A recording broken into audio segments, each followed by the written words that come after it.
رمضان المبارک کا مہینہ مسلمانوں کے دلوں میں بہت بڑا مقام و مرتبہ رکھتا ہے، اور ہر مسلمان اس مقدس مہینے کے ہر لمحے میں اس کی حیثیت اور اس کے بلند رتبے کو محسوس کرتا ہے۔ وہ اسے محسوس کرتا ہے جب وہ سحری کے لیے اٹھتا ہے اور اس سے پہلے تہجد کی نماز میں اور فجر سے پہلے نیت کے وقت بھی، اور ہر مسلمان مرد و عورت کو اس کی فضیلت اور بلند رتبے کا احساس اس وقت بھی ہوتا ہے جب وہ اطاعت کی نیت سے عمل کے لیے کمر بستہ ہوتے ہیں۔ لہٰذا وہ حالت روزہ میں کوئی بے حیائی کا کام، اللہ کی نافرمانی کا اور نادانی کا کام نہیں کرتا، نہ شور مچاتا ہے، نہ وہ اپنی آواز بلند کرتا ہے، اگرچہ وہ دوسروں کی طرف سے اذیتوں کا سامنا کرتا ہے۔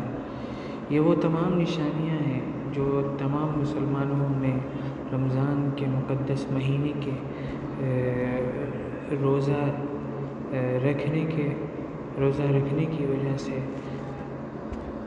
پائی جاتی ہیں۔ ان کا کتنا خوبصورت مفہوم ہے اور کتنی اس میں بصیرت اور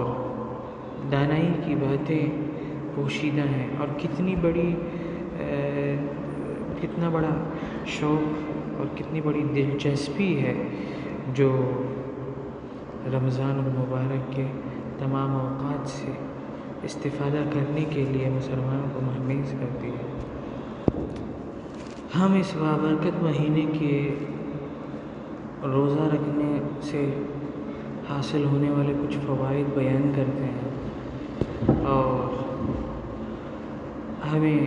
چاہیے کہ ہم سب مل کر اس کو اپنے دوستوں اور اپنے رفقاء اور احباب کے پاس منتقل کریں، تاکہ ہم